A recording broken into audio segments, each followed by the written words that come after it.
No, he's going to meet with the doctor again tomorrow, and then we'll go from there depending on what she says. Is BI going to be on this trip? BI is not coming. No, he'll be reevaluated on Saturday, so we're not going to travel him with the what swelling and whatnot that comes with travel. If it's good news Saturday, could he join the team that day? We'll make that decision when it comes Saturday. We're not going to. That's a lot of that's up to the medical staff. Would Rondo travel once he gets his? It all depends what the doctor says. If it's a good appointment and he's cleared to start doing stuff again, then yeah, there's a chance he meets us out on the road. Kuzma, the last couple of weeks, has really taken a big progression. What things do you give credit to that?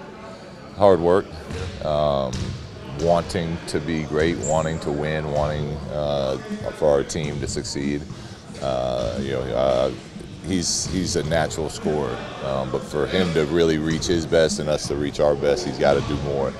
And he embraces that and he wants that challenge, and I think it's starting to pay off for him as an all-around player and for us as a team.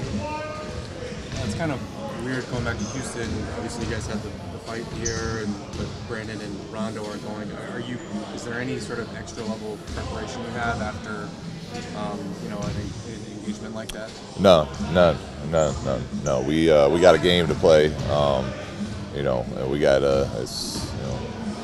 it's always a tough place to win at. So our prep is all about guarding them and what they do well, and trying to prepare for all that switching that they do, how we can take advantage of that.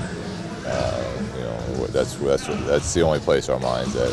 Besides the suspension, which I believe played out. I mean, did you feel like it took some time to just kind of okay, things are cooled down now, or we're kind of past that?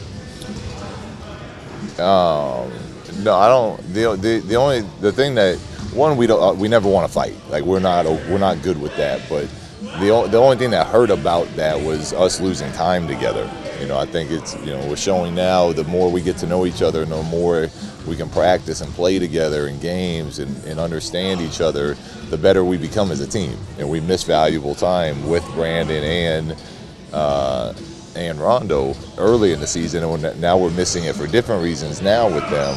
But it makes it harder for us. It takes longer for us to get to where we need to get to. It was also because you had to make certain decisions without Rondo and BI, kind of led to Kyle's ascendancy in the starting lineup, Lonzo's ascendancy in the starting lineup. How much did those events kind of shape what your team is now? Well, that's never ending, right? Every season, I tell the guys, every season takes on its own life, its own form. You go through it, and what you think is going to happen never happens, and guys, groups change, and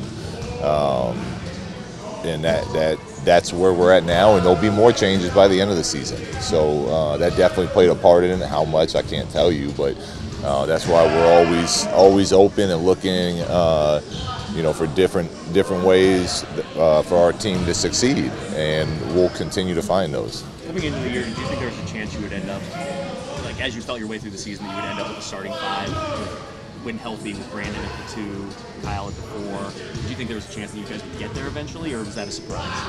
No, that was one of the things we had penciled in.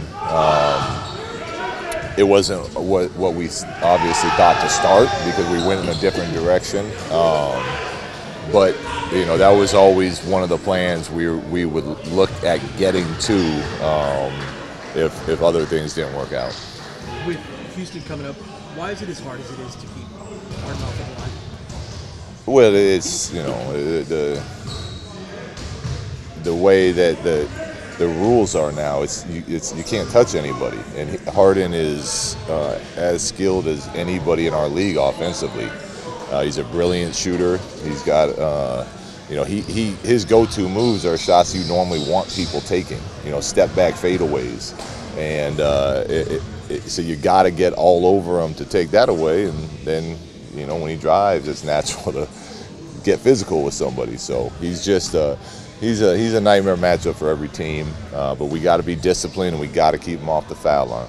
So when you have Biggs specifically switch on him, you said after the last game, Kuz had texted you, that'll never happen again after the last match. when they have It that wasn't him. That was their whole team. They were all picking on Kuz last game. Got it. Then when a guy doesn't have that, when there's a mismatch, what do those guys have to do when they can't necessarily stay in front of him? Kind of what do you take away first in those situations? Well, we can't help you if he shoots a three. There's nothing we can do, other than run somebody completely out of position, a double team, which we're not going to do. So your first job is to get them off that 3-point line. From there, it's don't foul them, and then we can have our team defense help from that point. Is that your former coach up there in the corner, Phil Jackson? Looks like him from here, but it's a tough angle. Hair's too short for him, isn't it? Yeah, I'm getting old. I can't see so well. Did you talk to Phil? Are you talking about Kurt?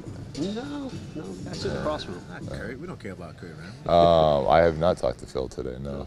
But if that's him, I'll head upstairs. Alec, can we cut this so I can go talk to Phil?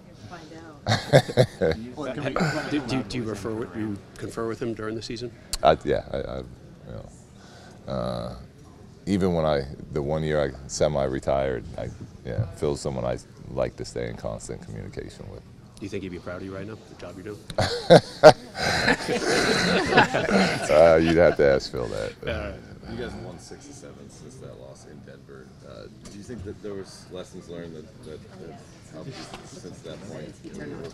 One of your worst losses. The Denver? I thought we were actually playing pretty well that game. We let a couple things get away from us. I kind of felt our team moving in the right direction before that as well. And Denver's a very potent team, especially up there. I thought when Lonzo got hurt and I took him out early in the second, it kind of just drained our energy and they jumped all over us. But definitely lessons learned from that. But I felt the gradual progression of our team moving in the direction we're in right now was happening even before the Denver game. Everyone says next man up. Everyone says no excuses for health. But I mean, to be winning when you guys are this shorthanded, what do you think that says about sort of the character of the group right now? They're taking ownership in what we do because we all say that, but it's up to the players to really step up and get that done. And I think they do that when they believe in themselves and they believe in their team and they take ownership in what they're doing. So it's a good sign. Kuz has been really good this season, and especially last game at scoring as the ball handler out of pick and rolls. What about his skill set allows him to do that as the foreman? Well, he's got great size, so if he can get downhill, he's tough to stop. What we continue to encourage him to do, though, is if he is the ball handler, which he'll be, throughout games, is if he collapses the defense, play-make out of it. Play-make, play-make, play-make. And eventually that'll open up your lanes even more as a scorer. So he's done a much better job of that in the last few games. Not so much the very last game, but before that, becoming one of our major playmakers as well.